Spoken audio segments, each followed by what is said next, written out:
என் வாழ்வின் பாக்கியமையா. என்னோடு நீர் வருவதே என் வாழ்வின் பாக்கியமையா.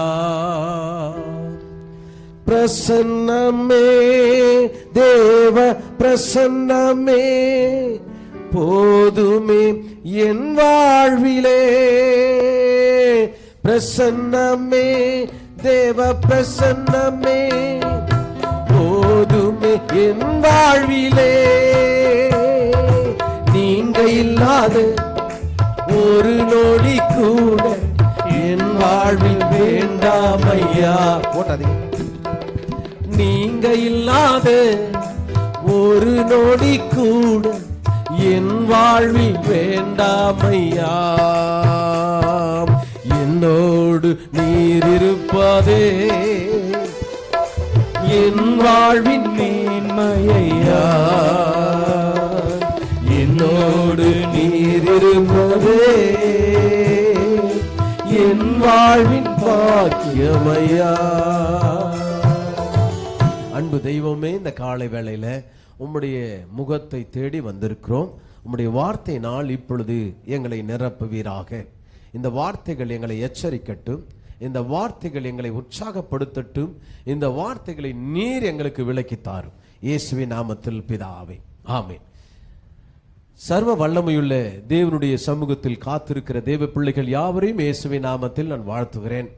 வாசித்து கேட்டதான ஓசியா 10ஆம் அதிகாரத்தின் 17 7ஆம் வசனத்திலிருந்து 15வது வசனம் வரை அருமையான சகோதரி வாசிச்சாங்க. இந்த பகுதி நிறைய பேருக்கு அது புரியாது, அது வாசிப்பதற்கும் கொஞ்சம் கஷ்டம். ஆனால் சீட்டு அவங்க பேர்ல விழுந்ததுனால அவங்கள வாசிக்க சொன்னோம். கொஞ்சம் கடினமான பகுதி தான், நமக்கு அது புரியாது. இதுல என்ன எழுதி இருக்கிறது என்று சொன்னால், ஒரு சந்ததியை குறித்து தேவனுடைய திட்டமான நடவடிக்கையை அங்கு விளக்கி காண்பித்ததை நாம் பார்க்க முடிகிறது. 10வது அதிகாரத்தில் 11வது வசனம் சொல்லுகிறது, பழக்கப்பட்டு போரடிக்க விரும்புகிற, நல்ல உழறதுக்கு அவன் நல்ல கடறியாய் இருக்கிறான், ஆனாலும் அவனுடைய அழகான கழுத்தின் மேல் நுகத்தடியை வைப்பேன், எப்ராயிமை ஏற்பூட்டி ஓட்டுவேன், யூதா உழுவான், யாக்கோபு அவனுக்கு பரம்படிப்பான். அப்படி என்று சொன்னால், எப்ராயிமை குறித்து தேவனுடைய கோபத்தை அங்கு வெளிப்படுத்துகிறதை நாம் பார்க்கிறோம். ஏற்கனவே எப்ராயிமை குறித்து நான் உங்களோடு கூட தேவனுடைய வார்த்தையை பகிர்ந்து கொண்டிருப்பது எனக்கு நினைவில் இருக்கிறது. எத்தனை பேர் அதை ஞாபகம் வச்சிருக்கீங்க? என்ன தலைப்பு? எப்ராயிமே, எப்படி நான் உன்னை கைவிடுவேன். ஆண்டவருடைய வாக்கு. யோசேப்புக்கு 2 பிள்ளைகள் பிறந்தனர். அதில் ஒருவன் பெயர் எப்ராயிம். எப்ராயிமை குறித்து தேவனுடைய தீர்க்க தரிசனமான வார்த்தை, அவன் என்ன தவறு செய்தாலும் அவனை நான் விடுவிப்பேன் என்று ஆண்டவர் வாக்கு கொடுத்தார். அவனை உயர்த்துவேன், மேன்மைப்படுத்துவேன் என்று வாக்கு கொடுத்தார். எப்ராயிம் என்றால் செழிப்பானவன் என்று அர்த்தம். எப்ராயிம் என்றால் இரட்டிப்பான பலன் தருபவன் என்று அர்த்தம். நான் பாதிக்கப்பட்ட, நான் அவமானப்பட்ட தேசத்தில் கர்த்தர் என்னை உயர்த்தினார் என்று சொல்லி யோசேப்பு அவனுக்கு எப்ராயிம் என்று பெயரிட்டான். யாக்கோபு தன் மரண தருவாயின் பொழுது எப்ராயிமை வலதுபுறத்தில் வாழ்த்தி ஆசீர்வதிக்கிறான். அப்படி என்று சொன்னால் அவனுடைய சந்ததி பெருகினது, காலங்கள் போனது. கிறிஸ்துவுக்கு முன்னாலே 722வது வருடம் அசீரிய பேரரசு சமாரியாவை கைப்பற்றியது. சமாரியா என்பது இந்த எப்ராயிமுடைய கோத்திரத்தினுடைய முக்கிய பகுதி. அதற்கு முன்பாக, சாலமோனுக்கு பின்பாக இந்த கோத்திரங்கள் 2ஆக பிரிந்து விட்டது. 10 கோத்திரங்கள் சேர்ந்து யூதா என்றும் 2 கோத்திரங்கள் சேர்ந்து இஸ்ரவேல் என்றும் பிரிக்கப்பட்டது. 10 கோத்திரங்களிலே தலைமையாய் எப்ராயிம் இருந்தார். அந்த கோத்திரம் தான் அதை வழி நடத்தினது. ஆனால் நாட்கள் செல்ல செல்ல தேவனுடைய வாக்குகள் அவர்களுடைய வாழ்க்கையில பலிக்க ஆரம்பித்தது. அவர்கள் மேன்மை அடைந்து கொண்டே வந்தார்கள். ஆனால் இந்த மேன்மை ரொம்ப வருடங்கள் நீடிக்கவில்லை. ஒரு நாள் கர்த்தருடைய கோபம் அவர்கள் மேல் பற்றினது. அவர்கள் முழுவதும் சங்கரிக்கப்பட்டார்கள். அதில் முதல் படியாக கிறிஸ்துவுக்கு முன்னால 722வது வருஷம் அவர்கள் மேலே படையெடுக்கப்பட்டு அந்த ராஜ்யம் அழிந்ததாக சொல்லப்படுகிறது. மாத்திரமல்ல, வரலாற்று ஆசிரியர்கள் இப்படி சொல்லுகிறார்கள், அந்த தேசத்தின் மேலே எப்ராயிம் கோத்திரத்தின் மேலே படையெடுத்த பின்பு அங்கிருந்த மக்களை எல்லாம் நாடு கடத்தப்பட்டார்கள். பல நாடுகளுக்குள்ளே அவர்களை அடிமைகளாக பயன்படுத்தினார்கள். இந்த எப்ராயிம் கோத்திரம் தன்னுடைய தனித்துவத்தை இழந்தது. காணாமல் போன இல்லாதபடி அது நொறுங்கி போனதாக சொல்லப்படுகிறது. ஏன் இந்த கர்த்தருடைய பலனாயிரு தலையின் பலன் என்று ஆண்டவர் சொல்றார். நீ என் சேஷ்ட புத்திரன் என்று ஆண்டவர் சொல்லுகிறார். நீ என் அருமையான குமாரன் என்று அழைக்கப்பட்ட இந்த எப்ராயிம் ஒரு ஜனமில்லாதபடி அவன் அழிந்து போனான். எரேமியா தீர்க்க தரிசன புத்தகம் 7ஆம் அதிகாரம் 15வது வசனத்துல ஆண்டவர் சொல் ஏன் பண்ணார்னா, அவர் சொல்றாரு, என் முகத்தை விட்டு அவர்கள் தள்ளி போவார். வசனத்தை வாசிக்கலாம்.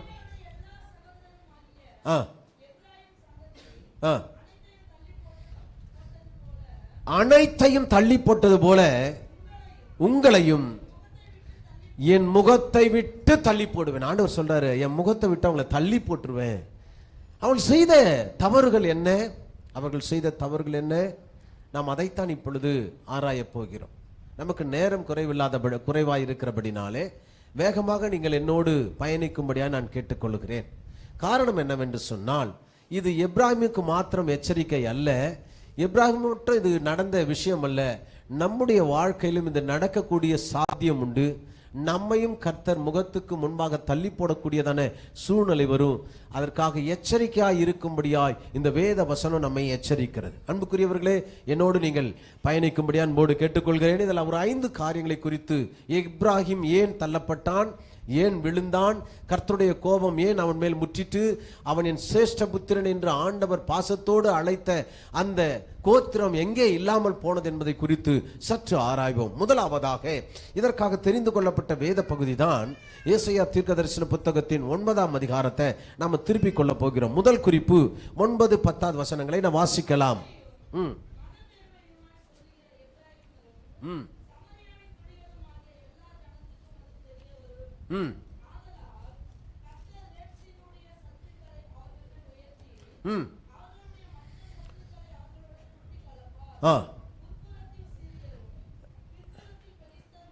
இல்லம்மா, நீங்க 9ஆம் அதிகாரம் 9-10 தானே வாசிக்கிறீங்க. செங்கல் கட்டு இடிந்து போயிற்று, பொழிந்த கல்லாலே திரும்ப கட்டுவோம்.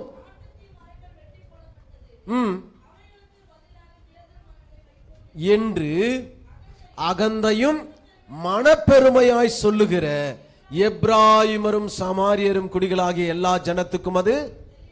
இப்ப என்ன நடக்கிறது என்றால், எப்ராயிமை ஏன் ஆண்டவர் தள்ளினாள் என்றால், தேவனுடைய திட்டம் எப்ராயிம் மேலே இருந்தது. தேவன் ஒரு திட்டத்தை வைத்து அந்த பட்டணத்தையும் மக்களையும் கட்டுகிறார். ஆனால் இவர்கள் என்ன நினைக்கிறார்கள் என்று சொன்னால், நீ இது இடிந்து போனாலும் அதை நான் திரும்ப கட்டுவேன் என்று கர்த்தருடைய திட்டத்துக்கு விரோதமாய் 10வது வசனத்தின்படி அவர்கள் அகந்தையும் மனப்பெருமையுமாய் சொல்ல ஆரம்பித்தார்கள். இந்த எப்ராயிமுக்குள்ள ஒரு பெரிய என்ன நடந்தது என்று சொன்னால், தனக்குள்ள ஒரு மனப்பெருமையும் தனக்குள்ள ஒரு அகந்தையும் உண்டானபடினால் அவர்கள் கர்த்தரை மறந்தார்கள். நல்லா கவனிக்கணும், கர்த்தருக்கு விரோதமான முதல் பகையே மனிதன் மேற்கொள்ளுகிற முதல் நிகழ்வு என்ன தெரியுமா? பெருமை என்கிற காரியம். அல்லேலூயா. பெருமை தேவனுக்கு விரோதமான பகையாய் இருக்கிறது. இந்த பூமியில உங்கள் படிப்பு அவர் நமக்கு கொடுத்திருக்கிற கிருபை. இந்த பூமியில உங்களுடைய வருமானங்கள் அவருடைய, நான் சொல்றேன், நீங்க கிருபைன்னு மாத்திரம் சொல்லுங்க. உங்களுக்கு கொடுத்திருக்கிற வேலை, உங்கள் குடும்பம், உங்கள் பிள்ளைகள், உங்கள் செல்வம், உங்கள் ஆஸ்தி, உங்கள் ஞானம், உங்க தாளந்து, உங்க விளையாட்டு திறமை எல்லாம் அவர் கொடுத்திருக்கிற கிருபை. இதை கிருபையாய் பார்க்க வேண்டும். எத்தனையோ பேருக்கு இயலாத ஒரு காரியத்தை கர்த்தர் எனக்கு கொடுத்திருக்கிறார்.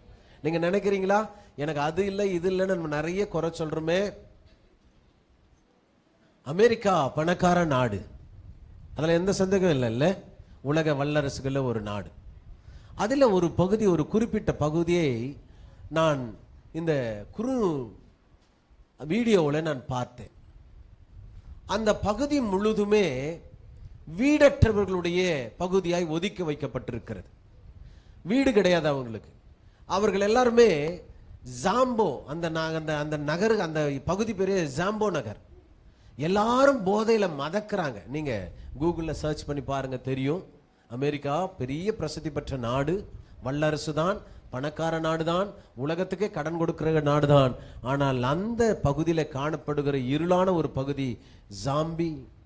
அந்த பகுதியில மக்கள் போதை பழக்கத்துல அடிமையாகி அவர்கள் சுயநினைவேற்று அங்கங்க விழுந்து கிடக்கிறாங்க, இரத்த காயங்களோடு இருக்கிறாங்க, கை கால்கள் அழுகி அங்கே கொட்டி கொண்டிருக்கிறது. அதை உணர முடியாத ஒரு சூழ்நிலையில மரித்து அப்படியே விழுந்து போய் கிடக்கிறாங்க. அன்பு தேவ பிள்ளையை கவனிக்கவும், எத்தனையோ பேருக்கு வீடு வாசல்கள் இல்லை. கர்த்தர் நான் தங்குவதற்கு ஒரு கூடாரத்தை கொடுத்திருக்கிறார். எத்தனையோ பேருக்கு சரீரத்துல உறுப்புகள் இல்லை. கர்த்தர் என்னை உறுப்போடு வைத்திருக்கிறார். சரீரத்துல கண்ணிருந்து நிறைய பேர் பார்க்க முடியல, எல்லாரையும் பார்க்கக்கூடிய பாக்கியத்தை கர்த்தர் எனக்கு கொடுத்திருக்கிறார். எத்தனையோ பேருக்கு திருமணம் ஆகல, எனக்கு திருமணத்தை நடத்தி இருக்கிறார். எத்தனையோ பேருக்கு பிள்ளைகள் இல்லை, கர்த்தர் எனக்கு பிள்ளைகளை கொடுத்திருக்கிறார். எத்தனையோ பேருக்கு வருமானங்கள் இல்லை, கர்த்தர் எனக்கு வருமானத்தை கொடுத்திருக்கிறார். 70 வயதிலையும் உழைக்கக்கூடியதான பலனை எனக்கு கொடுத்திருக்கிறார். என் பிள்ளைகளுக்கு ஞானத்தை போதிக்கக்கூடிய பலனை கொடுத்திருக்கிறார். கர்த்தரை துதிக்கிறதான நாவை எனக்கு கொடுத்திருக்கிறார். இல்லை இல்லை என்று சொல்றத தூக்கி ஒரு பக்கத்துல நீங்க ஏற கட்டிட்டு ஆண்டவரை பார்த்து சொல்லும், எனக்கு கொடுத்த எல்லாவற்றிற்காக நான் உமக்கு நன்றி செலுத்துகிறேன். அல்லேலூயா. எல்லா நன்மைகளுக்காக நாம் நன்றி சொல்ல வேண்டும். இப்போ இதை நாம எப்படி சொல்லணும்னா, நீர் கொடுத்தது ஆண்டவரே அல்ல. யோபு சொல்றாரு, கர்த்தர் எனக்கு கொடுத்தார். அல்லேலூயா. தாவீது சொல்றாரு, என் மேல் அவர் இரக்கமாய் இறங்கினார். கர்த்தர் நமக்கு கொடுத்த யாவும் அது மிகப்பெரிய கிஃப்ட். ஆனா நாம என்ன பண்றோம், இதை அப்படியே மாற்றி, இது என்னுடைய சம்பாத்தியத்தினால, என்னுடைய பலனினால, என்னுடைய சாமர்த்தியத்தினால நான் சம்பாதித்தது என்று சொல்லும் பொழுது தேவ கோபம் அவர்கள் மேல் பற்றி எறிகிறது. வேதத்திலேயே பார்த்தீங்கன்னு சொன்னா, கர்த்தருக்கு விரோதமான மிக முக்கியமான பகைய பெருமைதான். எப்பொழுதும் நாம் தாழ்மை உள்ளவர்களாய் இருக்க வேண்டும். நமக்கு கொடுத்திருக்கிற தாளந்துகள், பெருமை எப்படி வரும் தெரியுமா? எனக்கு இருக்கு, அவனுக்கு இல்லை, எனக்கு பெருமை. நீ நல்லா கவனிங்க, உன்னை விட இன்னொரு உயரத்தில் இருக்கிறவன் அதை கொள்ளாமல் இருக்கிறபடி நான் இன்னும் மேன்மை அடைந்து கொண்டிருக்கிறான். கவனிக்கவும். நீங்கள் ஆதியில, நீங்கள் வேதத்துல பல உதாரணங்கள் இருக்கு, நேரம் இல்லானால் வசனங்களை மாத்திரம் சொல்லி நான் நிறைவு செய்கிறேன். வாசிக்க வேண்டாம். ஏசாயா 14:13 சொல்லுகிறது, நீ ஆதி முதல் வானத்திலிருந்து தள்ளப்பட்டவன். யாரு? தேவ சமூகத்தில் தேவனை ஆராதித்த லூசிபருக்கு கிடைத்த மிகப்பெரிய தண்டனை. ஏன்? நான் வானத்துக்கு ஏறுவேன், அங்க அவருக்கு ஒப்பான சிங்காசனத்தை அமைப்பேன் என்று இருதயத்துல நினைத்தான். பெருமை அவனுக்குள்ள வந்தது, கர்த்தர் அவனை தள்ளினான். நீங்க 11ஆம் அதிகாரம் நீங்க ஆதியாகம புத்தகத்துல வாசிச்சீங்கன்னா, பாபிலோன் கட்டிடத்தை அவங்க பாபேல் கோபுரத்தை கட்டும்படி சொன்னாங்க. நாங்க வானத்துக்கு ஒப்பாய் ஏறுவோம், எங்கள் புகழ் நிற்கும்படியாக அதை கட்டுவோம். நாங்க கர்த்தர் அதை சங்கரித்து போட்டார். தானியேல் புத்தகத்துல வாசிக்கிறோம், இது என் பராக்கிரமத்தினால் கட்டப்பட்ட மகாபாபிலோன் அல்லவா என்று நேபுகாத்து சொன்ன மாத்திரத்திலே அவன் விழுந்து புல்லுகளை தின்ன ஆரம்பித்தான். நீங்க லூக்கா அப்போஸ்தலனுடைய புத்தகம் 12ஆம் அதிகாரம் 23வது வசனத்தில் வாசிச்சீங்களா, அவன் ராஜ வஸ்திரம் தரித்து கர்த்தரை பிரசங்கிக்க பண்ண ஆரம்பித்தான்.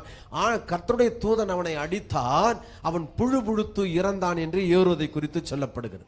இப்படி பல உதாரணங்கள் வேதத்தில் பெருமையினால் வந்த சாபங்களும் பெருமையினால் வந்த தண்டனைகளையும் நாம் பார்க்க முடியும். இதெல்லாம் எதற்காக எழுதப்பட்டிருக்கிறது? இதெல்லாம் ஏன் எடுத்து சொல்றோம்? எந்த சூழ்நிலையிலேயும் இது என்னால், என் மூலமாய், நான் என்ற அந்த அகந்தை இல்லாதபடி கர்த்தர் எனக்கு கொடுத்திருக்கிற கிருபை என்று நாம் சொல்லுகிறவர்களாய் இருக்க வேண்டும். ஹல்லேலூயா. இல்லை என்று சொன்னால் அது மழுங்கி போகிற தாளந்துகளாய் போய்விடும், மண்ணில் புதைக்கப்பட்ட தாளந்துகளாய் போய்விடும், ஒரு நாளும் கர்த்தருக்கு பயன்படாததாய் போய்விடும்.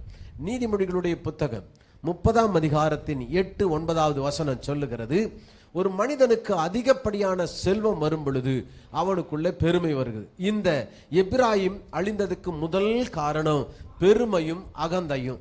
எப்படி வரும்? அவனுக்கு 3 காரணங்களை சொல்றாங்க. ஒன்று, எப்பிராயிமை கர்த்தர் நிறைவாய் ஆசீர்வதித்து விட்டார். எப்பொழுது பார்த்தாலும் செல்வ செழிப்பிலே அந்த தேசம் நிறைந்திருந்தபடினாலே அவன் கர்த்தரை யார் என்று கேட்க ஆரம்பித்தான். வேத வசனம் சொல்லுக்கு நீதிமொழிகள் நாம் வாசிக்க போகிறோம். ஆண்டவர் எனக்கு அதிக செல்வத்தையும் அதிக தரித்திரத்தையும் எனக்கு கொடாதீங்க. வாசிங்க. அதிக நான் பரிபூர்ணமா. இப்ப பாத்தீங்கன்னு சொன்னா நல்ல பெரிய கோட்டீஸ்வரங்கள் எல்லாம் சபைக்கு கூடுங்களேன், வரமாட்டாங்க. எனக்கு என்ன கவலை இருக்கு, எனக்கு என்ன பிரச்சனை, நான் ஏன் கடவுளை வணங்கணும் அப்படி என்கிறதான ஒரு மேட்டிமை வந்துடும். இங்க எல்லாவற்றிலும் குறைவுள்ளவர்கள் தான் தேவனை தேடுகிறார்கள். ஹல்லேலூயா. குறைவுகளோடு கர்த்தரை தேடும் பொழுதுதான் நிறைவுள்ள தேவனுடைய ஆசீர்வாதத்தை நாம் நிரம்ப பெற்றுக்கொள்ளுகிறவர்களாய் இருக்கிறோம். அப்போ ஆண்டவரிடத்துல ஜெபிக்கும் பொழுது இந்த பரிசுத்தவான் சொல்றாரு, எனக்கு நிறைவான ஆசீர்வாதத்தை கொடாதீங்க, கொடுத்தா கடவுள் எங்கன்னு கேட்க, இல்லாவிட்டால் நிறைய எனக்கு தரித்திரத்தையும் கொடுக்காதீங்க, அதனால் திருடி உடைய நாமத்தை நான் அவமானப்படுத்துவேன், எனக்கு அதிக தரித்திரத்தையும் அதிக செல்வத்தையும் எனக்கு கொடுக்காதீங்கன்னு சொல்றான். ஆனா இங்க என்ன நடந்தது? எப்பிராயிமுக்கு நிறைய செல்வம் வந்தபடினாலே அவன் கர்த்தரை மறந்தே போனான். ஹல்லேலூயா, ஹல்லேலூயா. அன்பு தேவ பிள்ளைகளே, நாம் எவ்வளவு உயருகிறோமோ அந்த அளவு தேவனுக்கு முன்பாக கீழ்ப்படுகிறவர்களாய் இருக்க வேண்டும். முதல்ல எப்பிராயிம் பெருமை கொண்டதுக்கு காரணம் என்ன? பொருட்செல்வம். உங்கள் வாழ்க்கையில கர்த்தர் உங்களை பொருளாதாரத்தில் உயர்த்துவார் என்று சொன்னால் நீங்கள் எப்பொழுதும் தாழ்மையுள்ளவர்களாய் இருங்கள். கர்த்தர் உங்களை உண்மையாய் இன்னும் அதிகமாய் பயன்படுத்துவார். 2வது காரியம், அவர்களுக்கு பெருமை வந்தது காரணம் என்னன்னா, நீங்கள் சங்கீதங்களுடைய புத்தகம் 78வது சங்கீதத்தின் 9, 10, 11 வசனங்களை வாசிக்கலாம்.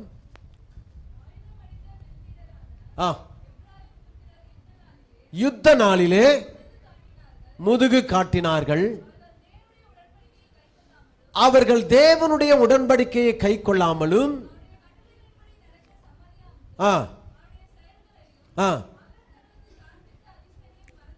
மறந்தார்கள். 2வது காரியம், கடவுளை அவர்கள் மறந்தார்கள். மறந்தபடினாலே அவர்களுக்கு என்னன்னா, வில் வீரர்கள் இருக்கிறார்கள், போர் தளவாடங்கள் இருக்கிறது, போர் சேவகர்கள் இருக்கிறாங்க, எனக்கு ஒரு குறையும் இல்லை, என்னை பாதுகாத்த எனக்கு தெரியும் என்று நினைக்கிறார்கள். இன்னைக்கு கூட நான் சொல்லுகிற ஒரு காரியம், உங்களுடைய உலகத்தில் இருக்க எல்லா பாதுகாப்பை காட்டிலும் கர்த்தருடைய பாதுகாப்பு மேன்மையானது. அல்லேலூயா. அவன் தம்முடைய செட்டைகளினால் நம்மை மறைத்துக் கொள்ளுகிறார். அவர் தம்முடைய கரங்களினால் நம்மை மறைத்துக் கொள்ளுகிறார். அவர் கண்ணின் இமை போல நம்மை பாதுகாக்கிறார். வேதத்தில் 91வது சங்கீதத்தில் சொல்லுகிறது, பகலில் உண்டாகிற பயங்கரத்துக்கும் இரவில் நனவாடு எல்லாவற்றுக்கும் அவர் தப்புவிக்கிறார், அவர் என்னை பாதுகாக்கிறார். ஆகவே என்னுடைய இந்த உலக பிரகாரமான எல்லா பாதுகாப்பை காட்டிலும் நான் தேவனுக்குள்ள மறைந்து கொள்ளுவேன் என்கிறது தான் தேவ பிள்ளைகளுடைய விசுவாசமாய் இருக்க வேண்டும். என் காம்பவுண்டு சார் நான் 10 அடிக்கு எழுப்பிட்டேன், அதுக்கு மேலே முள்வேலியை கரண்ட் வேலியை போட்டுட்டேன், என்னை சுற்றிலும் 10 போலீஸ்காரர் இருக்கிறாங்க, எனக்கு துப்பாக்கி ஏந்தி வீரர்கள் இருக்கிறாங்க, என்னை சுற்றிலும் பயங்கரமான பாதுகாப்பு இருக்குது. அதை தாண்டி உன் ஜீவனை எடுக்க பிசாசுக்கு முடியும். அல்லேலூயா. அவன் தந்திரசாலி முடியும். ஆனா சொல்லணும், கர்த்தரின் பட்சத்தில் இருக்கிறார், மனுஷன் எனக்கு என்ன செய்வான்? அவர் என்னை காக்கும்படி தம்முடைய தூதர்களை அனுப்புகிறார் என்று தேவ பிள்ளைகள் சொல்லணும். அல்லேலூயா. இப்ப 2வது காரியம், உங்களுடைய பாதுகாப்பு, உங்களுடைய சுற்றி இருக்கிற காரியங்களை குறித்து நீங்கள் உங்களை பெருமை பாராட்டி கர்த்தரை மறக்காதபடி எச்சரிக்கையாக இருக்கணும். எனக்கு என்னப்பா 3 வேளை நல்ல மூக்க பிடிக்க கரியும் சோறும் கிடைக்குது என்கிற ஆணவம் அகந்தை வேண்டாம். எல்லாம் இருந்து ஒரு நாள் சாப்பிட முடியாத சூழ்நிலை வந்துடும். ஹல்லேலூயா. இந்த எப்பிராயிம் விழுந்ததுக்கு முதல் காரணம் பெருமை அடைந்ததற்கு காரணம், ஒன்று அவன் அதிகப்படியான செல்வம், 2வது அவன் அதிகப்படியான அவனுடைய போர் தளவாடங்களை வைத்து கர்த்தரை மறந்தான். 3வது ஏசாயா தீர்க்கதரிசன புத்தகம் 28ஆம் அதிகாரத்தின் 1வது வசனத்தை நான் வாசிக்கலாம். ஐயோ,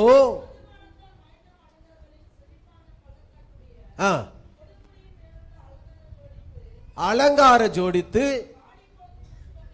வாடி. அப்போ அப்படின்னா என்ன அர்த்தம்னா, அந்த எப்ராஹிமினுடைய மக்கள் தங்களை அழகுபடுத்திக் கொள்வதில், தங்களை மேன்மைப்படுத்திக் கொள்வதில் மிக முக்கிய நாட்டமாயிருந்தார்கள். எல்லாம் கவனிக்கணும். கர்த்தருடைய சமூகத்தில் காத்திருக்கிறதை விட அவர்கள் தங்களுடைய தனிப்பட்ட அழகுக்கு அவர்கள் நேரத்தை செலவிட்டார்கள். ஆசீர்வாதம் அவர்களிடத்தில் பிடுங்கப்பட்டது. அழியும் அழகின் மேல் ஆர்வம் கொண்டபடினாலே அந்த எப்ராஹிம் மேலே தேவனுடைய கோபம் வந்தது.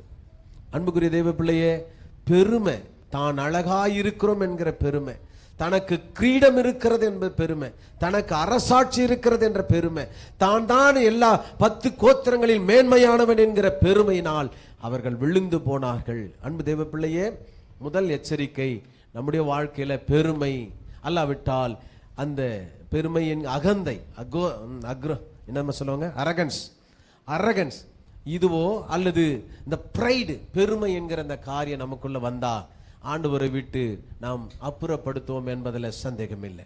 இன்றைக்கு நாம இருதயத்து மேல கையை வைத்து சொல்லுவோம், ஆண்டவரே எனக்கு எந்த பெருமையும் வேண்டாம் ஆண்டவரே, என் அழகை குறித்து, என் ஞானத்தை குறித்து, என் சம்பாத்தியத்தை குறித்து, என் பணத்தை குறிச்சு, என் நகையை குறிச்சு, என் வருமானத்தை குறிச்சு நான் எந்த பெருமை அடைய மாட்டேன். அது நீங்க கொடுத்த கிஃப்ட் ஆண்டவரை. கொடுத்த ஆண்டவர் எப்பொழுதும் பறித்து கொள்வதற்கு அவர் ஆயத்தமா இருக்கிறாரு. தயவு செய்து நம்ம ஒப்பு கொடுத்து ஜெபம் பண்ணணும், எப்ராஹிம் போல நம்ம விழுந்து போகாதபடி. இரண்டாவது காரியம், 9ஆம் அதிகாரத்தின் 13வது வசனம். ஏசாயா 9ஆம் அதிகாரத்தின் 13. ஜனங்கள் தங்களை அடிக்கிறவரிடத்தில் திரும்பாமலும் சேனைகளின் கர்த்தரை தேடாமலும் இருக்க. இரண்டாவது காரியம், எப்ராஹிம் விழுந்து போனதற்கு இரண்டாவது காரியம், மிக முக்கிய காரியம், அவர்கள் தேவனை மறந்தார்கள் அல்லது தேவனை மறுத்தார்கள். எப்பொழுதுமே ஒரு காரியம் நமக்கு தேவை இருக்கும் பொழுது ஆண்டவரிடத்துல ஜெபம் பண்றோம், அழறோம், உபாசம் பண்றோம், மற்றவரிடத்துல ஜெப குறிப்பு தரோம். தேவை முடிந்த உடனே அந்த தேவை என்ன என்பதை மறந்து போறது போலவே அதை சந்தித்த ஆண்டவரையும் மறந்து போயிடுறோம். உண்மைதானுங்களே? ஹல்லேலூயா. எப்பொழுதும் நம்ம அவரை விட மறக்க கூடாது. ஹல்லேலூயா. எப்பொழுதும் அவரை மறக்க கூடாது. அவர் செய்த நன்மைகள், கர்த்தர் செய்த நன்மைகளை ஒரு நாளும் நம்ம அந்த நெஞ்சில கையை வச்சு காலையில சொல்லணும், என் ஆத்துமாவே நீ நன்றி சொல்லு, முழு இருதயத்தோடு நன்றி சொல்லு, கர்த்தர் எவ்வளவு நன்மைகளை செய்திருக்கிறார். ஆனால் எப்ராஹிமோ தேவனை மறந்தார்கள். அடித்து திருத்துகிற ஆண்டவரை மறந்தார்கள். அவர்களை எச்சரித்த ஆண்டவரை மறந்தார்கள். அவரிடத்துல திரும்பாமல் போனார்கள். அவர்கள் போய்கொண்டே இருந்தார்கள். கர்த்தரை விட்டு தூரம் போயிட்டாங்க. என் அன்பு தேவ பிள்ளை நல்லா கவனிக்கணும். கர்த்தர் நம்மை பாதுகாக்கணும்னா, தொடர்ந்து நம்மை ஆசீர்வதிக்கணும் வேண்டும் என்றால், நீங்கள் எப்ராஹிமை போல நன்றி மறந்தவர்களாய் இராதபடி கர்த்தரை எப்பொழுதும் தேடுகிற உணர்வுள்ளவர்களாய் இருக்க வேண்டும். இல்லையா?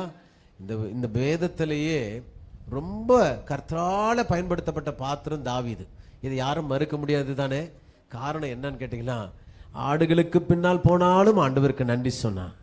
அரசனையில ராஜாவாய் உட்கார்ந்தாலும் கர்த்தருக்கு நன்றி சொன்னான். எத்தனை பிஸி ஷெட்யூலா இருக்கட்டும், அவரை நான் எக்காலத்திலும் துதிப்பேன், அவரை துதிக்கிற நாவு எப்பொழுது எனக்கு உண்டு என்று சொல்லுகிறதை நாம் பார்க்கிறோம். எந்த சூழ்நிலையிலேயும் நாம் கர்த்தரை மறக்காதபடி இருக்க வேண்டும். நன்மைகளை பெற்றுக்கொண்ட நாம் என்ன பண்ணக்கூடாது? ஆண்டவரை மறந்து போகக்கூடாது. மறப்பதற்கு பிசாசு பல தந்திரமான காரியங்களை செய்வான். இப்போ சபைக்கு நல்லா வந்துட்டு இருப்பாங்க, வராதவங்களாண்ட கேளுங்க, அவங்க ஏன் வரலன்னு சொன்னா அதுக்கு ஒரு ஓட்ட காரணம் சொல்லுவாங்க பாருங்க. அதற்கு ஒரு தவறான காரணங்கள் சொல்ல. குழந்தை பேருக்காக ஜெபம் பண்ணுவாங்க, சபைக்கு வருவாங்க, கர்த்தர் கிருபையாய் அவர்கள் குழந்தையை கொடுத்துப்பாரு. ஏமா சர்ச்சுக்கு வரல? இந்த குழந்தை அழறாம் பாஸ்டர், குழந்தை கையிலேயே தங்க மாட்டேங்குது, அதனால என்னால சர்ச்சுக்கு வர முடியல. ஜாக்கிரதை. கொடுத்த ஆண்டவர் திரும்ப பெற்றுக்கொள்ளவும் அவராலே முடியும். நான் ஒன்றை சொல்லவில்லை, எல்லாவற்றையும் சொல்றேன். கர்த்தர் நம்மை ஆசீர்வதித்திருக்கிறார். அது பூரணப்பட அவருடைய பாதத்தில் எப்பொழுதும் காத்திருக்க வேண்டும். ஓசியா 4ஆம் அதிகாரம் 17வது வசனம் சொல்லுகிறது, ஏன் அவர்கள் கர்த்தரை மறந்தார்களாம்? ஓசியா 4:7. 4:17 தானம்மா? எப்ராயிம் தேவனோடு இருந்த நெருக்கத்தை விட்டு இப்பொழுது இன்னொரு நெருக்கத்தை அவன் தேட ஆரம்பித்தான். நீங்க சபைக்கு வந்து வராமல் இருக்கிறத கேட்டீங்கன்னா, அவர்கள் தேவன் மேல வைத்த அன்பு நெருக்கத்தை விட்டு இப்பொழுது வேறொரு ஏதோ ஒன்றில் அவர்கள் சிக்கி இருக்கிறார்கள் என்று அர்த்தம். இப்ப நாம ஜெபிக்கணும், ஆண்டவரே என் கால்கள் வழுவாதபடி என்னை காத்துக்கொள்ளு. அல்லேலூயா. அவன் விக்கிரங்களோடு இணைந்து விட்டான். வேதத்திலே சிறந்த ஞானி சாலமோன், யாரும் மறுக்க முடியாது. ஆண்டவர் சொல்றாரு, இவனை போல ஞானி இதற்கு முன்பு பிறந்ததில்லை, இனிமேலும் பிறக்க மாட்டார்கள். நம்ம சபையில் 2 சாலமோன்கள் இருக்கிறார்கள். கர்த்தர் அவர்களை ராஜாவாக பயன்படுத்தட்டும். அல்லேலூயா. ஒரு இசைஞானி சாலமோன். யாருக்கு தெரியும், கர்த்தர் உங்களை 1000 மடங்கு ஆசீர்வதிக்க முடியும். ஆனால் இந்த சாலமோனுக்கு பின்னால ஒரு ஜாக்கிரதையான கத்தியும் இருக்கு.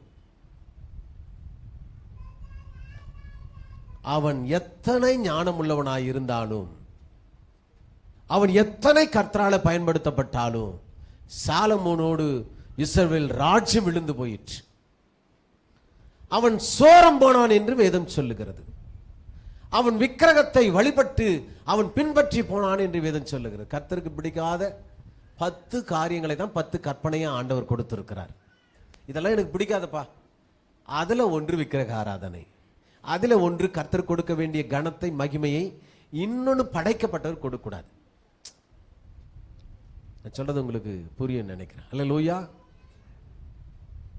இந்த அண்ட சராசரங்களை உண்டாக்கின வல்லமையுள்ள தேவன் மிக பயங்கரமானவர், மிக பரிசுத்தர்.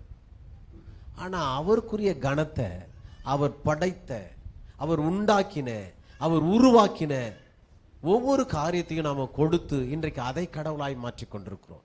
அவர் வேறு, அது வேறு. அது உயர்தினை, இது அக்ரிணை. அல்லேலூயா. அவர் மேன்மையானவர். படைத்தவரை விட்டு படைத்தவைகளை வணங்கக்கூடாது. அது எதுவா இருக்கட்டும், அது எதுவா இருக்கட்டும், அது ஆண்டவருக்கு விரோதமான காரியம். இந்த எப்ராயிம் கர்த்தரை விட்டு தூரம் போனான். நீங்க எந்த சூழ்நிலையிலையும் உங்களுக்குள்ள ஒரு வைராக்கியம் வேண்டும். நான் கர்த்தருடைய பிள்ளை, கர்த்தரை தவிர வேறு ஒன்றையும் ஆராதிக்க மாட்டேன். இந்த வைராக்கியம் எந்த மனுஷனுக்கு, எந்த சகோதரிக்கு, எந்த சகோதரருக்கு, எந்த குடும்பத்திற்கு, எந்த வாலிப பிள்ளைகளுக்கு, எந்த சின்ன பிள்ளைகளுக்கு இருதயத்தில் இப்பொழுதே ஊற்றப்படுகிறதோ அந்த பிள்ளையினுடைய எதிர்காலத்தை அவர் பொறுப்பெடுத்துக் கொள்வார். அவருடைய உயர்வை ஒரு மனிதனாலும் தடை செய்ய முடியாது என்பதை நீங்க எழுதி வச்சுங்க. நான் கர்த்தரை மாத்திரம் சார்ந்திருப்பேன் என்று சொன்னால் என்ன இந்த பூமியில ஒருவராலும் கண்ட்ரோல் பண்ண முடியாது. ஏன்னா என் கண்ட்ரோல் கர்த்தரிடத்துல இருக்கு. உங்க பிள்ளைகளை அதுக்கு நேரா திருப்பி விட்டுடுங்க. உனக்கு எதிர்காலம், உனக்கு ஆசீர்வாதம், உனக்கு ஞானம், உனக்கு எல்லாவற்றையும் கொடுக்கிறவர் ஆண்டவர், அவரை பிடித்துக் கொள்ளுங்க. இப்பொழுது அப்படியெல்லாம் இல்லைங்க. நிறைய சபைகளில் போதகரை முன்மாதிரியாய் வைத்து பிரசங்கங்கள். நான் ஒரு பேனா ஜெபம் பண்ணி எடுத்துன்னு வந்துட்டேன், நீங்க இதை விலை கொடுத்து வாங்கிடுங்க, இதில் அபிஷேகம் இருக்கிறது, இதை நீங்க அப்படி வச்சிங்களா போதும், அதுவே தானா எழுதி 100க்கு 100 மார்க் போட்டுருன்னு இந்த பொய் பிரச்சாரங்களை பண்றவங்க, இது ஆசீர்வாதத்தின் தட்டு, இதை வாங்கினீங்கன்னா இந்த வருஷம் ஃபுல்லா நீங்க உங்களுக்கு ஆசீர்வாதமான பொழியும் என்று சொல்லுகிற வீணான உபதேசங்கள், இதையெல்லாம் செஞ்சீங்கன்னா இப்படிப்பட்ட ஆசீர்வாதம், 5 அப்பத்துக்கு 5000 ரூபாய், 2 மீனுக்கு 2000 ரூபாய் கொடுங்கன்ற ஆசீர்வாதம், இதெல்லாம் இன்னைக்கு நடக்கிறதான பண பறித்தலுக்கான ஒரு வழிமுறைகள். தேவ பிள்ளையே, தேவ ஜனமே, தேவ சபையே, தேவ மக்களே, ஜாக்கிரதையாயிருங்கள். உங்களை ஆசீர்வதிக்க இந்த உலகத்தின் ஒரு பொருளும் அல்ல, உன்னதத்தின் தேவனுடைய கரங்கள் மாத்திரம்தான் உண்டு என்பதை மறந்துடக்கூடாது. அது நானே பிரசங்கம் பண்ணா கூட சரிங்க. பவுல் சொல்றார் அதைத்தான். வானத்திலிருந்து ஒரு தேவ தூதன் பிரசங்கித்தால கூட அவை பிரசங்கம் அல்ல, கர்த்தரை சாராத, கர்த்தருக்கு மகிமைப்படுத்தாத எந்த ஒரு கணமும் கணம் அல்ல. அல்லேலூயா. அப்படி என்றால் தேவனை அது மறக்க செய்யும். இப்ப இந்த பணத்தை, இந்த பேனாவை நான் ஜெபம் பண்ணி பிள்ளை கையில குத்துட்டேன்னா இது என்ன பண்ணும்? இது ஐயா ஜெபம் பண்ணி கொடுத்த பேனா, இதுல ஏதுன்னா 100 மார்க் எடுக்கும், இந்த சோத்திரம் அதுக்கு கணங்க கூடாது. சொல்லணும், என் ஞானம் கர்த்தருடையது, என் ஞாபக சக்தி கர்த்தருடையது, அவர் தான் எனக்கு ஞானத்தை தர்றார் என்கிற அந்த உணர்வை பிள்ளைகளுக்கு பெற்றோர்களும் சபையும் ஊட்ட வேண்டும். சரிங்களா? அப்ப தேவனை மறக்க செய்யும் எல்லாவற்றையும் நீங்கள் புறம்பே தள்ள. 7ஆம் அதிகாரத்தின் 8வது வசனம். ஓசியா புத்தகத்தில் 7ஆம் அதிகாரத்தின் 8வது வசனம். சீக்கிரம் வாசிங்க. அந்நிய ஜனங்களோடு கலந்தான், அவன் தேவனை மறந்தான். ஆண்டவருக்கு எப்பொழுதுமே ஒரு காரியம், அவர் ரொம்ப வற்புறுத்தி சொல்ற ஒரு காரியம் என்ன தெரியுங்களா? நீ தனியா தான் வேண்டும். நாம தான் கூட கூட நம்முடைய கூட என்ன சொல்றது, மற்ற எல்லாரையும் கூட்டிட்டு கர்த்தரை நம்ம ஒரு நாள் விட்டு போகிற ஒரு சூழ்நிலை வரும். இப்போ ஆபிரகாமை ஆண்டவர் அழைத்தார். இவன் தனியா போயிட்டு இருந்தானா பிரச்சனை கிடையாது. கூட யாரை கூட்டிட்டான்? லோத்தை கூட்டின்னு போனா. வாழ்க்கை வழியெல்லாம் கஷ்டம், பிரச்சனை. நீங்க அழைக்கப்பட்ட பொழுது நீங்கள் தனியா ஆண்டவருக்கு ஒப்புரவாகணும். அவர் உன்னை கொண்டுதான் பெரிய ஜாதி ஆக்குவார். நீங்க எதெல்லாம் எக்ஸ்ட்ரா ஃபிட்டிங் வச்சிருக்கீங்களோ அத்தனையும் வேதனை, பிரச்சனைகள் தான். அன்புக்குரிய தேவ பிள்ளையே, அதனாலதான் ஆண்டவர் சொன்னாரு, நீங்கள் அந்நிய ஜனங்களோடு கலக்க வேண்டாம். இஸ்ரவேல் ஜனங்களை பிரிச்செடுக்கும் பொழுது சொன்னாரு, இந்த பஸ்காவில் பங்கு பெறுகிற குடும்பங்கள் மாத்திரம் பிரிஞ்சுவாங்க. வந்திருந்தா பயம் இருந்திருக்காது. ஆனா நீங்க வேதத்தை நல்லா வாசிச்சீங்களா தெரியும். அவர்கள் அடிமைத்தனத்திலிருந்து கானானுக்கு புறப்படும் பொழுது அவர்களோடு கூட பல ஜாதி மக்கள் கூட போனாங்களாம். எத்தனை பேர் அந்த பகுதியை வாசிச்சிருக்கீங்க? ஒருத்தர் 2 பேர் தான் சொல்றாங்க. பல ஜாதி மக்கள் கூட போனாங்க. அவர்களோடு கூட அவர்கள் பழக்கங்களும் கூட போச்சு. ராகேல் ரொம்ப நல்ல பெண் தான் இல்லையா? ரொம்ப நாள் கர்ப்பம் இல்லை. காரணம் என்ன தெரியுமா? காரணம் என்ன தெரியுங்களா? அவங்க அப்பா வீட்டுல இருந்து வரும் பொழுது லேயாளும் ராகாயிலும் வராங்க. வந்த உடனே வரும் பொழுது யாக்கோபு என்கிற பரிசுத்தவானோடு, யாக்கோபு ஆராதிக்கிற உன்னதமான தேவனுடைய சமூகத்துக்கு வரும் பொழுது ராகேல் தன் தகப்பனுடைய சொரூபங்களை எல்லாம் திருடின்னு வந்துட்டாலாம். ஏன்? அந்த சொரூபத்துக்குள்ள ஒரு ரகசியம் இருக்கு. என்ன தெரியுங்களா? அது ஆசீர்வாதத்தின் கடவுள். நான் தனியா போறேன் என் வீட்டுக்கார கூட. நான் அங்க போயிட்டு வேற ஏதாவது பிரச்சனை சிக்கிக்கிட்டா, பணம் தட்டுப்பாடு வந்தா, பொருள் தட்டுப்பாடு வந்தா என்ன பண்றது? இந்த சாமிங்க என்னை காப்பாத்துட்டோம் என்று சொல்லி ஒட்டகத்தின் மேல் சேனமிட்டு அது கீழே அதை வச்சு அது மேல உட்கார்ந்துட்டான். அவங்க அப்பாவுக்கு அது தெரிஞ்சு போச்சு. ஐயோ, என் கடவுள்களை காணமே. தேடிக்கொண்டு வருகிறான். இவள் தன் கூடாரத்துல அதை கீழே வச்சுட்டு அது மேல உட்கார்ந்து இருக்கிறான். பெண்களுக்குரிய வழிபாடு வந்துட்டு, அப்பா நான் அதை எடுக்கல அப்படின்னு சொல்றான். அதனுடைய பின் விளைவுகள் தான் ராகேலுக்கு ரொம்ப நாட்கள் குழந்தை இல்லை. அவ கர்த்தரை மறந்து தன்னுடைய தெய்வத்தை மேன்மைப்படுத்தினாள். ஒரு நாள் வந்தது, இது எனக்கு உதவாது, என் தேவன் என் மேல் காண்டு கிருபையாயிரங்கும் என்று ஜெபித்தா வாக்குதத்தத்தின் பிள்ளைகளை ஆண்டவர் கொடுத்தார். அல்லேலூயா. அப்போ கடவுளை மறப்பதற்கு செய்கிற பிசாசு செய்கிற வாழி என்ன தெரியுமா? அந்நிய ஜனங்களோடு உங்களை இணைப்பது. நட்புனா ஒரு லிமிட் வச்சுக்கணும், உறவுனா ஒரு லிமிட் வச்சுக்கணும். நீங்கள் விசேஷமானவர்கள், ஆசீர்வதிக்கப்பட்டவர்கள், பிரித்தெடுக்கப்பட்டவர்கள். நீங்கள் கர்த்தருடைய கரத்தில் பயன்பட வேண்டியவர்கள்.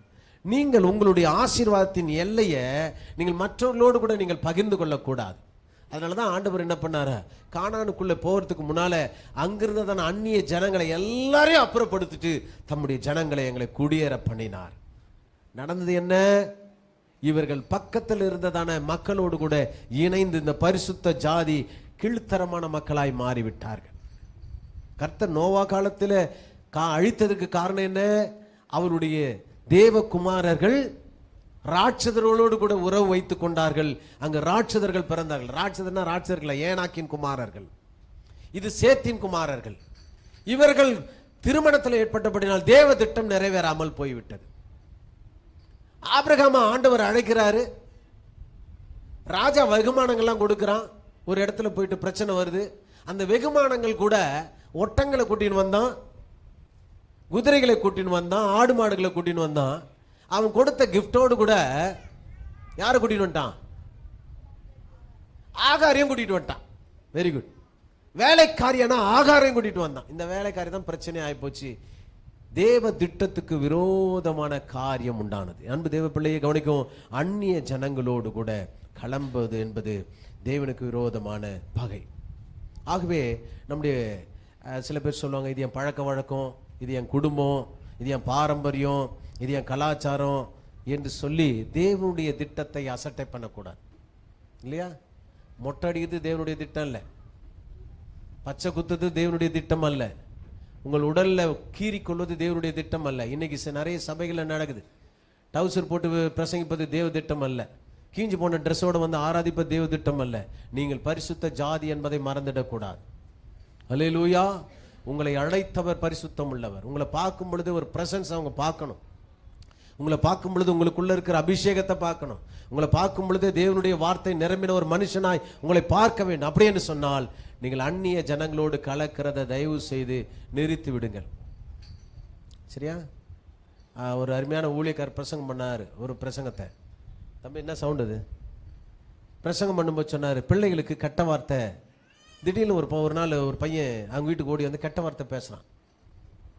எப்படி அந்த கெட்ட வார்த்தை கற்றுக்கினேன்? அது கெட்ட வார்த்தை இல்லை, பக்கத்து வீட்டில் கேட்ட வார்த்தை. நீங்கள் அந்நிய ஜனங்களோடு உங்கள் பிள்ளைங்களை இன்னொரு வீட்டில் விட்டுட்டு போகிறீங்கன்னா அவங்க வீட்டில் என்ன பழக்க வழக்கமோ அது அப்படியே வந்துடும். அந்த வீட்டில் என்ன பேசுகிறாங்களோ அது அப்படியே வரும். அது பயக்க வைக்கும். புரியுதுங்களா? நம்ம பிள்ளைங்களை நம்ம ஒழுங்காக வளர்க்கணும்னு நினச்சா நீங்கள் அந்நிய ஜனங்களோடு கலக்காமல் இருக்க வேண்டும். பையன் வருவான், ஹேர் ஸ்டைல், என்ன ஹேர் ஸ்டைல்ப்பா? என் காலேஜில் என் ஃப்ரெண்டு வச்சுருந்தோம் அதே மாதிரி கூடைய கவுத்து போட்டு வைத்த மாதிரி இருக்கும். இது என்ன மீசை, இது என்ன தாடி, இதெல்லாம் அங்கே பார்க்கறது. உன் பிள்ளைகள் தேவ தூதர்களைப் போல இருக்க வேண்டும். அல்லேலூயா. சரியா? கர்த்தருக்கு மகிமை உண்டாகும். 2 காரியத்தை நான் சொல்லியிருக்கிறேன். ஒரு காரியத்தை 5ல் நான் 3ஐ சொல்லி நான் நிறைவு செய்கிறேன். 3வது 9ஆம் அதிகாரத்தின் 14 வாசிக்கலாம். ஓசியா 9ஆம் அதிகாரத்தில், ஏசாயா 9ஆம் அதிகாரம் 14வது வசனத்தில். கொடும் கொடும்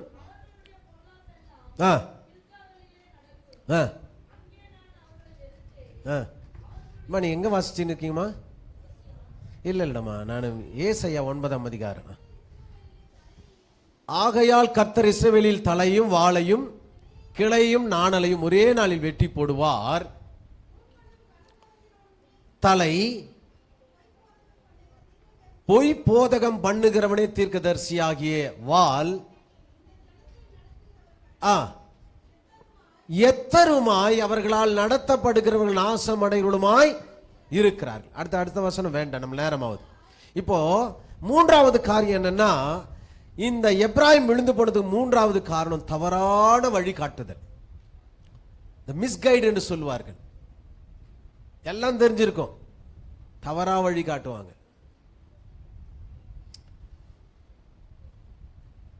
என்னுடைய தம்பி +2 முடிச்ச உடனே அவனை ஒரு என்ஜினியரிங் காலேஜில் சேர்க்கணும்னு ஒரு ஆசை.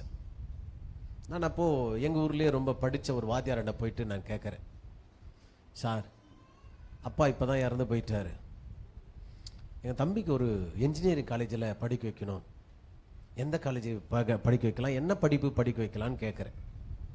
அவங்க பசங்க என்ஜினியரிங் காலேஜில் படிச்சுன்னு இருக்கிறாங்க. அவர் எனக்கு கொடுத்த ஆலோசனை என்ன தெரியுமா? டேய், அறிவு இருக்கா உனக்கு? அவனாலெல்லாம் படிக்க முடியாதுடா, அவ்வளவு பணம் செலவு பண்ண முடியாதுடா. இன்னைக்கு ஆயிரக்கணக்கில் சம்பாதிக்கிற என்னாலேயே முடியல, நாங்கள் 2 பேரும் சம்பாதிக்கிறோம், என்னாலேயே சமாளிக்க முடியல, நீ எப்படா சமாளிப்ப? 35,000 ரூபாய் ஃபீஸ் கட்டணும். போயிட்டு எங்கள் அலுவலகத்தில் லோன் போடுறேன். லோன் போடும் பொழுது அதில் ஒரு காரணம் எழுதணும், எதுக்கு லோன் போடணும். நான் சொல்கிறேன், அடுத்த மாதம் ஈரோட்டில் இருக்கிற தந்தை பெரியார் கல்லூரியில் அவனுக்கு இடம் கிடச்சிருச்சு. பி மெக்கானிக்கல் நினைக்கிறேன். அப்போ பின்றது என்ட்ரன்ஸ் எல்லாம் எழுதி தான் அதில் போகணும். அதில் 35,000 ரூபாய் ஃபீஸ் கட்டணும். லோன் போட்டால் 40,000 ரூபாய். அங்கே போயிட்டு அந்த காரணத்தை சொல்கிறேன். அவன் சொல்கிறான், நீயே ஒரு ஹெல்ப்பர் பையன், என்ன சொன்ன வார்த்தையை நான் சொல்கிறேன், நீ எப்படா உங்கள் தம்பி என்ஜினியரிங் படிக்க வைப்ப? இது பத்தாது, வருஷம் 35,000 கட்டணும் 4 வருஷத்துக்கு. நான் சொன்னேன், அந்த லோன் எனக்கு சேங்ஷன் பண்ணவே இல்லை, ஸ்பெஷல் ப்ரியாரிட்டி போட்டு. நான் வீட்டில் வந்து அம்மாவுண்ட அழறேன், நம்ம தான் படிக்க வைக்கல, தம்பியை எப்படியாவது படிக்க வைக்கணுமா அப்படின்னு சொல்லிட்டு. பணமும் கிடைக்கல, கடனும் வாங்க முடியல எங்களால். ஒரு படிப்புக்கு நான் ஆலோசனை கேட்ட பொழுது எங்களை மிஸ்கைட் பண்ண அந்த நபர் இன்னைக்கும் இருக்கிறாரு. என்ஜினியரிங் படிக்க முடியாமே போயிடுச்சு. ஆனால் நடந்தது என்ன தெரியுமா? ஒரு டிகிரி படிக்க முடியாது, அவனால் படிக்க முடியாது என்று சொன்ன அந்த நபர்கள் மத்தியில் எங்களுக்கு தெரியல, கிட்டத்தட்ட 7 ஹைகோர்ட்ஸ் அவன் முடிச்சு வச்சிருக்கிறான். எம்ஏல 3 எம்ஏ முடிச்சிருக்கிறான். எம்எஸ்சியில் 2 எம்எஸ்சி, பிஎட்ல முடிச்சிருக்கிறா போல. இப்படி நிறைய படிப்பு படிக்க கர்த்தர் எதுக்கு தெரியும் சொல்றேன்னா, பெருமைக்காக அல்ல, நம்மை மிஸ்கைட் பண்ண ஆள்கிட்ட உண்டு. நீங்க ஜாக்கிரதையா இருக்கணும். உங்கள் ஆவிக்குரிய வாழ்க்கையில கூட உங்களை மிஸ்கைட் பண்ண உங்கள் கூடவே ஒருத்தர் இருப்பாங்க. சர்ச்சா முதல்ல வா, இந்த விஷயத்தை பேசிட்டு போ. அங்க ஐக்கிய ஜெபமா, அதை விடு, கொஞ்ச நேரம் இந்த டிவியில சீரியல் பாரு. நம்ம மிஸ்கைட் பண்ண நம்ம ஆவிக்குரிய வாழ்க்கையில வீழ்ச்சி அடையும்படியாய் பிசாசு ஒவ்வொரு நாளும் போராடி கொண்டிருக்கிறான். அன்பு தேவ பிள்ளையே, உங்கள் பரிசுத்தத்தை காத்து கொள்ளும்படியாய் நாம் எச்சரிக்கை உள்ளவர்களாய் இருக்க வேண்டும். ஏன் என்று சொன்னால், இந்த எப்ராஹிம் விழுந்து போனதற்கு காரணம் என்ன? அங்கு இருந்ததான போதகர்களும் மூப்பர்களும் அவர்களை தவறாய் வழி நடத்தினார்கள். அதனாலதான் இயேசு கிறிஸ்து இந்த பூமிக்கு வந்த உடனே அவர் சொன்ன மத்தேயு 23ஆம் அதிகாரத்தின் 23வது வசனத்துல நான் வாசிக்கலாம். Matthew chapter 23 verse 23 onwards. நீங்க வாசிங்க பார்க்கலாம். 23ல ஆண்டவர் அழகா கவனிங்க வாசிக்கிறதுக்கு முன்னால அன்றைக்கு இருந்த பரிசேயர்களையும் வேதபாரர்களையும் ஆண்டவர் எவ்வளவு வாழ்த்தி பேசினார். வாசிங்க. எட்டவனே சொன்னார், மாயக்காரன்டா நீ, சத்தியத்தை சத்தியமாய் போதிக்காதபடி பேசுகிற ஒவ்வொருவரும் மாயக்காரன். ஆண்டவர் சொல்ற, மாயக்காரனே. வாசிங்க. பரிசேயரே உங்களுக்கு ஐயோ, நீங்க பண்றதுக்கெல்லாம் உங்களுக்கு ஐயோன்னு கத்த வேண்டிய ஒரு சூழ்நிலை வரும். ஐயோ, வெந்தயத்திலும் சீரகத்திலும் எல்லாத்திலும் தசமமாக கேட்குறீங்க. நீதியையும் இரக்கத்தையும் விசுவாசத்தையும் விட்டுட்டீங்க. நீங்க முக்கியமான ஒன்றை விட்டுட்டு பணம் பணம் பணம் பணம், எல்லாத்திலையும் தசமபாகம், எல்லாத்திலையும் கடவுளுக்குன்னு வாங்கி நீ கொழிச்சுன்னு இருக்கிற. உனக்கு ஐயோ. அப்ப நீ போதிக்க வேண்டியது என்ன? விசுவாசம், நீதி, இரக்கத்தை குறிச்சு பேசு. அது அடுத்த குறிப்பு, அதுதான் இரக்கம் வருது. நம்ம நேரம் இல்லாத நான் நிறைவு செய்ய போகிறேன். அப்ப இரக்கத்தை குறிச்சு பேசு. இரக்கம் உள்ளவன் பாக்கியவன். ஆண்டவர் முதல் பிரசங்கத்தில், மலை பிரசங்கத்தில் பேசுறாரு, இரக்கம் உள்ளவன் பாக்கியவான், அவன் என்னிடத்தில் இரக்கத்தை பெறுவான்.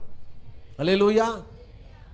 அப்ப இரக்கம் உள்ள அந்த சுபாவத்தை, நீதி உள்ள சுபாவத்தை நாம் கற்றுக்கொள்ளுகிறவர்களாய் இருக்க வேண்டும். எப்ராஹிம் தவறாக வழி நடத்தப்பட்டான்.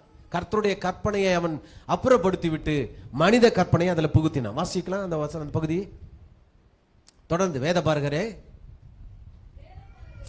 அடுத்த வசனம் வாசிங்க. நீங்க குருடரான வழிகாட்டி, நீங்க குருடர்களுக்கு தான் வழிகாட்டின்னு இருக்கீங்க. கண்ணை தெரிஞ்சுனுங்களே, குருடரான வழிகாட்டிகளே, கொசு கூட இல்லாதபடி வழிகட்டி ஒட்டகத்தை விழுங்குறீங்க. நீங்க எல்லாத்தையும் வழிகட்டிட்டு ஒட்டகத்தை முழுங்குறீங்க. பரிசேயரே ஐயோ, வெளிப்புறத்தை சுத்தமா இருக்கு. உங்க பார்த்தா ஒயிட் அண்ட் ஒயிட்ல அப்படியே வருது. உங்களை சொல்லல நான், அன்றைக்கு இருந்த மாயக்காரர்கள் வேதப்பாரர்கள் அவங்க என்ன பண்ணுவாங்கன்னா, அந்த ஓய்வு நாளில் அப்படியே ஒயிட் அண்ட் ஒயிட் அப்படியே பளிச்சுன்னு வாஷிங் பவுடர் நிர்மா அப்படியே அந்த போட்டு செலவு பண்ணி அப்படியே வந்து அப்படி நிற்பாங்க. பா, தேவ தூதர் மாதிரி இருக்கிறான்னு போயிட்டு போறவங்க வரவெல்லாம் ஐயா ஐயா வணக்கம், ஐயா வணக்கம்.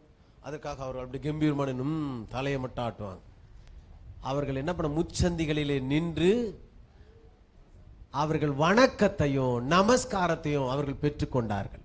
இவங்களுடைய உள்ள எப்படி இருக்குதான், அது மிகுந்த அழுக்காக இருக்கிறது. வெளிப்புறத்தை நீங்கள் சுத்தமாக்கி இருக்கிறீர்கள், உட்புறத்தில் அவைகள் கொள்ளையினாலும் அநீதத்தினாலும் நிறைந்திருக்கிறது. நீ குருடையா? சத்தியத்தை அறிவீர்கள், சத்தியம் உங்களுக்கு. ஆனா சத்தியத்தை சொல்லாதவன் குருடன், சத்தியத்தின்படி நடக்காதவன் குருடன், சத்தியத்தை கேட்காதவன் குருடன். இப்ப நீங்க எந்த குருடு இல்ல, நாம எந்த குருடுன்னு பார்ப்போம். சரி, குருடனான பரிசேயனே, போஜன பதார்த்தங்களினால் முதல்ல அதை உள்ள சுத்தம் பண்ணு. சாப்பிட்ற தட்டை வெளியே சுத்தமா இருந்தா பரவாயில்ல, உள்ள சுத்தமா இருக்கணும். உள்ள சுத்தம் இல்லைன்னா நீ பாலை ஊத்தனோடனே அது என்ன பண்ணிடும், சுட வச்சா சுத்தம் இல்லாத பால் கெட்டு போயிடும். அப்போ உட்புறம் சுத்தமாயிருக்கணும். அடுத்த வசனம், உங்களுக்கு ஐயோ. அடுத்து ஆண்டவர் பேசின அழகான வாழ்த்துதல் செய்தி என்ன தெரியுமா? நீ கல்லறடா, நீ கல்லற. அது வெளியே அழகா இருக்குது, டைல்ஸ் போட்டிருக்கிறான், மார்பிள்ஸ் போடுறான், கிரானைட் போடுறான். உள்ள நோண்டி பார்த்தா உள்ள எப்படி இருக்கும்? புழுக்களும் நாற்றமும் இருக்கும், அழுகி போன சரீரம். நீ வெள்ளையடிக்கப்பட்ட கல்லறை. பார்க்கறதுக்கு பரிசுத்தவான், பார்க்கறதுக்கு சாரால், பார்க்கறதுக்கு ரெபேக்கால், பார்க்கறதுக்கு நீ ரூத்து, பார்க்கறதுக்கு நீ எஸ்தர். பேரு இருக்குது, பெத்த பேரு. இங்க லோப்பல ஒயக்கல் ஏது? வெள்ளையடிக்கப்பட்ட கல்லறையே. நீங்கள் கல்லறைகளாக இருக்கிறீர்கள். புறம்பே அலங்காரம் வரக்கூடாது. இந்த கல்லறை பண்டிகை அப்படியே போய் ஜோடிப்பான், பிள்ளைங்களாம் குடும்பம் ஜோடிப்பான். ஏன் தெரியுமா? வாப்பா, அடுத்தது நான் இங்க வந்து படுப்பேன், என்னை இதே மாதிரி ஜோடிக்கணும். நம்முடைய எதிர்காலம் எப்படி இருக்குன்றது நம்முடைய அப்பாவுடைய கல்லறை வச்சு தீர்மானம் பண்ணலாம். அது பாசமா இருக்கட்டும், வேஷமா இருக்கட்டும். பாசமா இருந்தா பளிங்கு கல்ல இருக்கும், வேஷமா இருந்தா அது புல் பூண்டு முளைச்சி அது இன்னொருத்த அது மேல போட்டு புதைப்பான் அவன். சரி, காணப்படும் மரித்தவர்களாக எலும்புகளின் சகல அசுத்தத்தினாலும் நிறைந்திருக்கும். இப்ப ஆண்டவர் நம்மை பார்த்து எப்ராஹிம் அழிந்து போனதற்கு காரணம் என்ன தெரியுமா? அவர்கள் வெள்ளையடிக்கப்பட்ட கல்லறைகள். அவர்கள் எல்லாவற்றிலும் நீதி நியாயப்பிரமாணத்தை மீறினவர்கள், இரக்கத்தை போதிக்காதவர்கள். ஆகவே அந்த சந்ததி முழுவதும் அழிந்து போனது என்று சொல்லப்படுது. அன்புக்குரிய தெய்வ பிள்ளையே, 5 காரியங்கள் நான் உங்களுக்கு சொல்லி இருக்கிறேன். எப்ராஹிம் விழுந்து போயிற்று, வாக்குத்தத்தம் இழந்து போனான். நாம் அப்படி இழந்து போகாதபடி பெருமையை நாம் நமக்குள்ளிருந்து அப்புறப்படுத்துவோம். தேவனை மறக்கிற எந்த சூழ்நிலை விட்டு வெளியே வருவோம். 3வது, தவறான வழிகாட்டுதலை ஒரு நாள் அலட்சிக்க கூடாது. சரிங்களா? உங்களை யார் லீட் பண்ணாலும் உங்களுக்கு ஒரு அளவுகோல் வேத வசனம், உங்களுக்கு ஒரு சரியான நியாயாதிபதி வேத வசனம். அந்த பைபிள் கூறாத எந்த காரியமும் உங்களுக்கு பாவமே, சாபமே, கர்த்தருக்கு விரோதமான அக்கிரம் தான். அப்போ வேதத்தோடு ஒப்பிட்டு நம்மை நாம் சரிப்படுத்தி கொள்ளும் பொழுது வாக்குத்தத்தத்தை பெற்றவர்கள், வாக்கு கொடுத்த தேவனிடத்திலிருந்து ஆசீர்வாதத்தோடு வாழ்வோம் என்பதில் சந்தேகமில்லை என்று சொல்லி கர்த்தர் உங்களை இந்த வார்த்தைகளினால் எச்சரிக்கிறார்.